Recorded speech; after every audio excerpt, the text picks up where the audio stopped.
Donald Trump rules the GOP for a simple reason. Donald Trump is the GOP now. Want to beat him? Simple, adopt his policies. How much a little over a decade can make in not only U.S. politics, but GOP politics for sure. Think about this for a second. It was 2012, and it was Mitt Romney and Paul Ryan. Imagine that. At the head of a GOP ticket trying to beat Barack Obama, and then Vice President Joe Biden. And yes, we all remember, it was Romney and Ryan that got thumped pretty hard. At the time, my colleagues and friends in the Romney campaign, I was natural at the time as I was running the Diplomat, felt confident they could beat the Democrats. They felt they were offering a better vision for the country in terms of creating a better economy, a more robust national security strategy, and an overall better concept of where to take the nation. As one top Romney aide who worked at the most senior levels helping try to win in 2012 told me recently, "We thought the nation wanted an updated, modernized version of what Ronald Reagan was selling back in 1980 and 1984. Wow, we were so wrong, and we let our own smugness get to our heads. While we got the Russia threat right, the rest we got all wrong." I hate to say it, but reflecting back on it now, he was so right. The truth is the GOP of Mitt Romney and Paul Ryan is dead. Sure, I have nostalgia for that GOP of 2012, I miss it. I do, but that is not the policy prescription modern GOP voters are looking for now.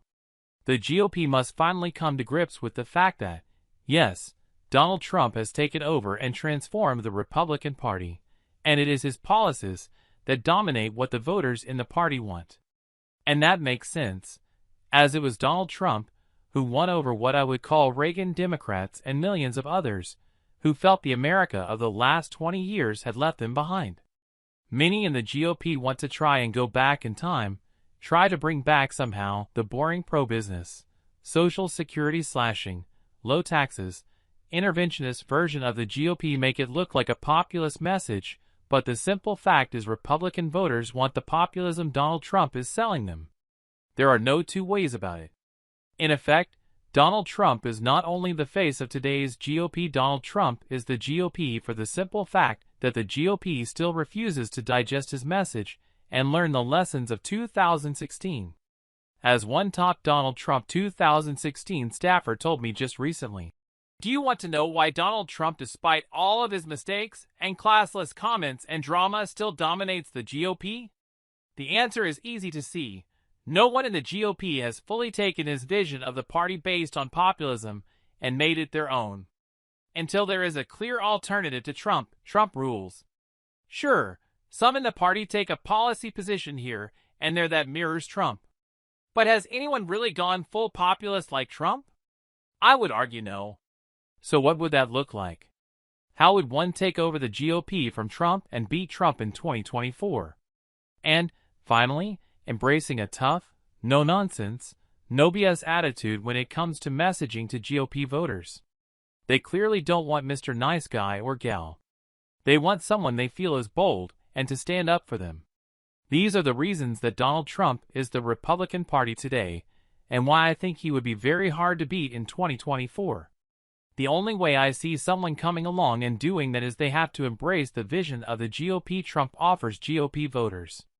Until that happens, Donald Trump is the king of the GOP. Like it or not. I know what you are going to say. What about that Florida governor everyone is nuts over? While some argue Ron DeSantis is the person to take Trumpism over from Trump, we still don't know enough of his preferred policy ideas to get a sense of what he offers the GOP as the man in the Oval Office. He could very well make the populist base happy, but I would argue the jury is still out on that. But I think we are going to find out. Alina Habba pays the price for cozying up to Donald Trump. Attorney Alina Habba is paying the price in more ways than one after a judge scolded her and Donald Trump for filing a series of frivolous lawsuits against the perceived political enemies of the former president. In a 46-page ruling issued on Thursday, U.S. District Court Judge Donald Middlebrooks hit out at attempts by Habba and Trump to use the courts to target dozens of defendants who the former president claimed conspired to damage his chances of winning the 2016 election by pushing his campaign's alleged ties to Russia. Middlebrooks sanctioned the pair for their abuse of the judicial process, ordering them jointly to pay nearly $938,000 in legal costs for the 31 defendants, which include the Democratic National Committee, Hillary Clinton, and former FBI Director James Comey. In his scathing ruling, Middlebrooks said that the dozens of lawsuits were part of a continuing pattern of misuse of the courts by Trump and his lawyers, and that the defendants in each suit were needlessly harmed in order to dishonestly advance a political narrative. Middlebrooks questioned why HABA would go ahead and work in these cases knowing they have no legal standing. This case should never have been brought. Its inadequacy as a legal claim was evident from the start, Middlebrooks said. No reasonable lawyer would have filed it. Intended for a political purpose, none of the counts of the amended complaint stated a cognizable legal claim. Middlebrooks also condemned HABA for the reiterated misrepresentations and attacks on him she gave while giving media interviews to people like Fox News' Sean Hannity regarding the lawsuits after the judge had dismissed the case last September. This is the second time that Middlebrooks has sanctioned HABA in the Clinton lawsuit.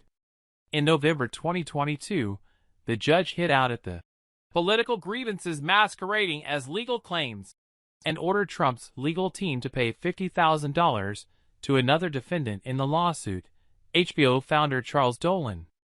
HABA is also representing Trump during the defamation and battery lawsuits filed against him by Jean Carroll, who accuses the former president of raping her in the mid-1990s, which he denies. HABA is also said to have advised Trump amid the federal investigation over allegations he mishandled the classified documents found at his Mar-a-Lago resort. She is not the only attorney who has worked with Trump who has since gone on to face consequences. In 2018, Michael Cohen was sentenced to 3 years home confinement after pleading guilty to federal tax crimes, lying to Congress, and to campaign finance violations in connection to hush money paid to 2 women, adult film actress Stormy Daniels, real name Stephanie Clifford, and Playboy model Karen McDougal, to keep alleged affairs between them and Trump's secret ahead of the 2016 election. Rudy Giuliani, who frequently pushed the false claim Trump won the 2020 election, was also subpoenaed to give evidence about alleged criminal election interference in Georgia. While Trump has in the past blamed his legal difficulties on the advice of his lawyers, Middlebrooks said the finger for the Clinton lawsuits cannot solely be placed on HABA. We are confronted with a lawsuit that should never have been filed, which was completely frivolous, both factually and legally, and which was brought in bad faith for an improper purpose. Middlebrooks wrote, Mr. Trump is a prolific and sophisticated litigant who is repeatedly using the courts to seek revenge on political adversaries. He is the mastermind of strategic abuse